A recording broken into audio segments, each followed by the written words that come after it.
Deputy leader of the Nobel Prize Committee, Asley Toye, said that Indian Prime Minister Narendra Modi is the biggest contender for the Nobel Peace Prize. Only nationalist person to begin with. He has gone to the extreme. He has taken to the youth and agenda to the next level. आपसे cycle नहीं चल रहा है, ये दुनिया चला रहे हैं. मेरी समझ से बाहर है चीमा साहब. कि अगर पाकिस्तान के 10 प्राइम मिनिस्टर्स 10 वजीर आजम को भी एक सफ में खड़ा कर दिया जाए, एक साथ खड़ा कर दिया जाए, तब भी वो मोदी के लेवल को बीट नहीं कर सकते, तब भी वो मोदी की क्वालिटीज तक नहीं पहुंच सकते. जिस तरीके से वो तरक्की कर रहे हैं उन तक नहीं पहुंच. प्राइम मिनिस्टर नरेंद्र मोदी की लोकप्रियता तेजी से बढ़ रही है. दुनिया को शांति और तरक्की की राह दिखा रहे हिंदुस्तान की अगुवाई कर रहे प्रधानमंत्री मोदी देश का परचम पूरी दुनिया में लहरा रहे हैं. उनकी खूबियों की तारीफ करने वालों में नोबेल प्राइज कमेटी के मेंबर का नाम भी शामिल हो गया है. प्रधानमंत्री मोदी को शांति का नोबेल पुरस्कार मिलने वाला है. ये सुन रहा था कि शायद उन्हें ग्लोबल पीस अवार्ड भी उसके लिए नॉमिनेट किया गया. Well, I think that Prime Minister Modi's statement was more an expression of hope than of reality, because unfortunately two great powers, Russia and the United States, are very close to coming to blows. And I think the signal from India is this is not the way we should resolve disputes in the world today. नया भारत अपनी आंखों से बनता हुआ देख रहे हैं. अभी हम बिल्कुल भारत के अंदर जो चीजें देख रहे हैं, मैं एक छोटी सी मिसाल देना चाहूंगा कि आज सुबह मैंने कुछ पढ़ रहा था आर्टिकल, तो मुझे पता चला 109 स्पेस स्टार्टअप्स है यहाँ पे प्राइवेट इंडस्ट्री की तरफ से. 109 स्पेस स्टार्टअप्स. दोस्तों, इस समय पूरी दुनिया में एक बात की चर्चा हो रही है कि क्या प्रधानमंत्री नरेंद्र मोदी जी को नोबेल पीस प्राइज दिया जाना चाहिए, क्योंकि नोबेल पीस प्राइज की जो कंटेंडर लिस्ट है उसमें सबसे ज्यादा इसमें बड़ा नाम आ रहा है प्रधानमंत्री नरेंद्र दामोदर दास मोदी जी का. पिछले एक वर्ष से ये बात हो रही है और कहा जा रहा है कि नोबेल प्राइज की जो कमेटी है वो इस पर विचार कर रही है कि नरेंद्र मोदी जी को नोबेल पीस प्राइज दिया जाए. लेकिन लोगों का मानना है कि नरेंद्र मोदी जी को नोबेल पीस प्राइज की जरूरत नहीं है. रियलिटी में उल्टा हो रहा है. नोबेल प्राइज और ये जितने भी विश्व स्तर पर जो इररिलेवेंट लेवल के प्राइज दिए जाते हैं, जैसे कि नोबेल पीस प्राइज है, आप किसी को भी उठा के दे सकते हो, लेकिन जो फिजिक्स का नोबेल है या फिर जो एकेडमिक्स में आते हैं उन नोबेल की वैल्यू ज्यादा है. ये जो नोबेल पीस प्राइज है या इस तरह के जो इररिलेवेंट है, जैसे मिस वर्ल्ड का, मिस यूनिवर्स का, इस तरह के ये जो प्राइज बना रखे हैं वेस्ट ने, ये सिर्फ अपनी सॉफ्ट पावर को रेलेवेंट रखने के लिए और उसे एज ए इंटरनेशनल लेवल पे. और अभी तो मैं ये सुन रहा था कि शायद उन्हें ग्लोबल पीस अवार्ड भी उसके लिए नॉमिनेट किया गया है. देखिए क्या होता है, जब एक आदमी के ऊपर एक इम्प्रेशन होता है, जो मेरे हिसाब से पूरा दुनिया का जो मुसलमान का देश थे, जब मोदी आया था उन लोगों का परसेप्शन अलग था. ठीक है. वो सोच रहे थे ये तो हिंदू है, कट्टर हिंदू होगा, ये तो जस्टिस नहीं देगा. बट बाहर से बैठ के बातें करना अलग बात है. जो मुल्क का बड़े बड़े लोग होते हैं उन लोगों को होता है क्या कर रहा है. ठीक है. उन्हें तो इन्होंने देखा, मतलब ये सब लोगों ने देखा, ये तो मुल्क के लिए सबको लेकर चल रहा है. और जो नया रूल्स लेकर आ रहा है, जो सिस्टम्स लेकर आ रहा है, वो सबको एक साथ मदद कर रहा है. जैसे यूएई जो रूल्स लेकर आता है सबको एक ही है. ठीक है. ये तो सर आपके कंट्री के अंदर हो गया ना. इंटरनेशनल लेवल पे मैं ये पूछना चाह रहा हूँ, इंटरनेशनल लेवल पे आज जो इंडिया का और इंडिया के प्राइम मिनिस्टर का इमेज है उसके ऊपर क्या कहना चाहेंगे? वो उसमें देखिए फॉरेन पॉलिसी में दोस्ती दिखाया. ठीक है. स्टे अवे फ्रॉम मतलब प्रॉब्लम्स. नहीं प्रॉब्लम्स है ना, ये वॉर से दूर रहना चाहिए. ठीक है. जब वॉर में घुसते हो तो उसी में फंसते हो. करेक्ट है ना.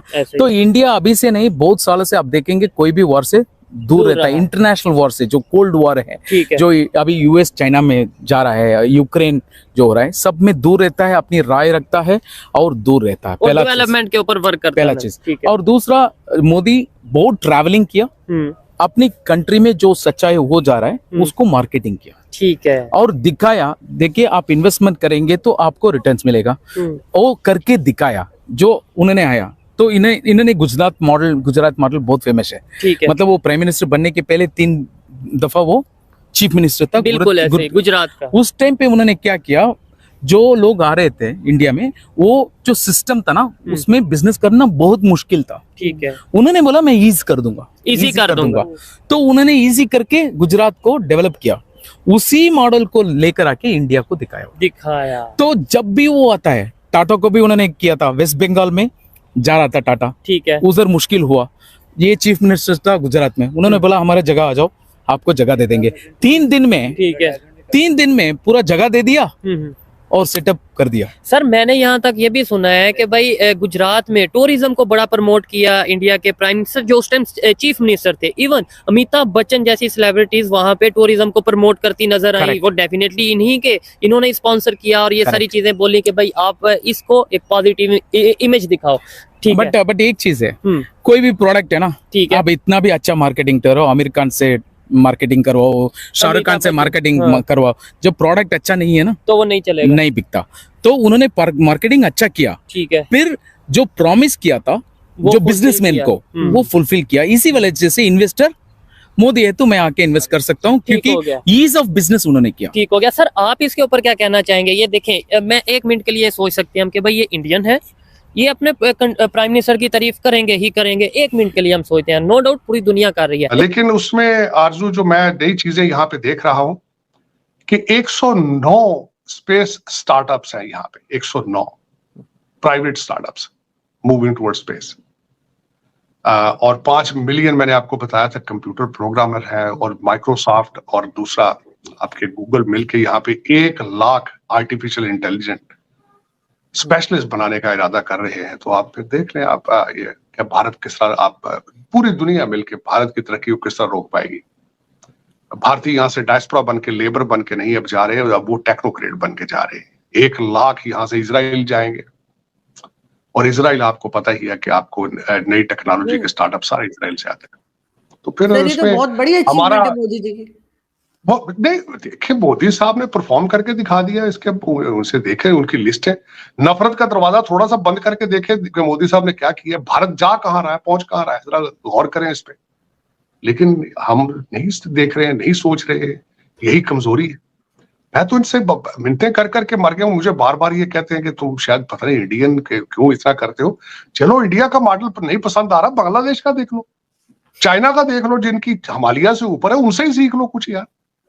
वो पठान भाई है तुम्हारे, तुमने अपना सारा मुल्क तबाह कर लिया उनका, अब तो अफगानी करेंसी आपकी तो वो भी बेहतर है आपसे, लेकिन आप सीखना नहीं चाहते ना, आप बस कि है वेस्ट ने ये सिर्फ अपनी सॉफ्ट पावर को रेलेवेंट रखने के लिए और उसे एज ए टूल यूज करने के लिए बना रखे है, ताकि वो as a influence, as a tool उस पावर को यूज कर सके। अब कोई भी नहीं बता सकता कि नरेंद्र मोदी जी को ये प्राइज दिया जाना चाहिए, या फिर शी जिनपिंग को ये प्राइज दिया जाना चाहिए, या फिर व्लादिमीर पुतिन को दिया जाना चाहिए। तो ऐसे में मीडिया हाउस ये क्लेम कर रहे हैं कि मोदी जी इसके लिए सबसे बड़े कंटेंडर है, लेकिन नोबेल प्राइज की जो कमेटी है उन्होंने बताया है कि हाँ मोदी जी सबसे बड़े कंटेंडर है, लेकिन उन्हें दिया जाएगा नहीं। इस पर कोई भी इस समय चर्चा नहीं हुई है। हाँ, सबसे बड़े कंटेंडर है क्योंकि 78% उनकी अप्रूवल रेटिंग है, सबसे लोकप्रिय नेता है वो विश्व स्तर के, और उनकी अप्रूवल रेटिंग के आसपास भी कोई वर्ल्ड लीडर नहीं आता है। इसी वजह से अगर उन्हें शांति का नोबेल दिया जाए तो भी कोई बड़ी बात नहीं होगी, लेकिन ये नोबेल ट्रांजैक्शनल होगा। मैं आपको बता रहा हूं, जो भी कंट्री इस नोबेल प्राइज को भारत को देगी उसका सिंपल सा मतलब ये होगा कि हम आपको फोकट की मार्केटिंग दे रहे हैं ताकि आप हमारा कोई सॉलिड काम करें। अगर भारत के नॉर्वे के साथ या नॉर्डिक कंट्रीज के साथ हमारे रिलेशन अच्छे हो जाते हैं, कोई बिजनेस डील हो जाती है, यूरोपियन यूनियन के साथ कोई बिजनेस डील हो जाती है, उस केस में आपको देखने को मिलेगा कि जो नोबेल पीस प्राइज है ये नरेंद्र मोदी जी को मिलेगा। इसके अलावा ये जो पीस प्राइज है ये सॉफ्ट पावर को हार्ड पावर के अगेंस्ट यूज करने के अलावा और कोई भी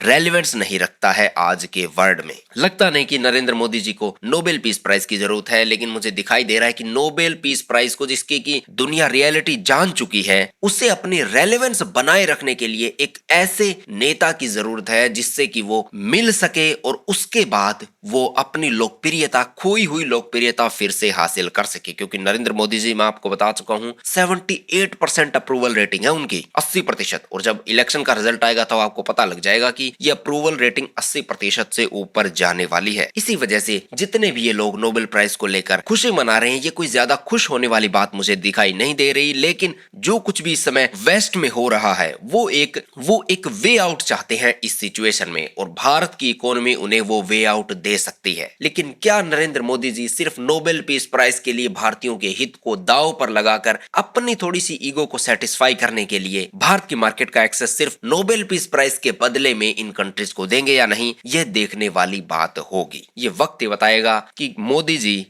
जी इस नोबेल पीस प्राइज को अगर वो लेना चाहते हैं तो वो क्या डील करेंगे। अदरवाइज मुझे नहीं लगता कि नरेंद्र मोदी जी इंटरेस्टेड भी होंगे इस नोबेल पीस प्राइज में। दोस्तों, नॉर्वे से आ रही इस खबर पर आपकी क्या राय है कमेंट सेक्शन में जरूर लिखिएगा। क्या आपको लगता है कि नरेंद्र मोदी जी को नोबेल पीस प्राइज मिलना चाहिए, या फिर आपको लगता है कि Narendra Modi ji Nobel peace prize से बड़े ब्रांड है, नोबेल पीस प्राइज देके नरेंद्र मोदी जी को करप्ट लोगों की लिस्ट में और जो दूसरे देशों के फॉरेन टूल्स होते हैं उनकी लिस्ट में नहीं डालना चाहिए। इस पर आपकी क्या राय है कमेंट सेक्शन में जरूर से लिखिएगा। वीडियो पसंद आए तो वीडियो को लाइक करें। अभी तक अगर आपने चैनल को सब्सक्राइब नहीं किया है तो चैनल को सब्सक्राइब करके बेल के आइकन पे क्लिक कर दे ताकि आपको अगली वीडियो की नोटिफिकेशन सबसे पहले मिल जाए। दोस्तों।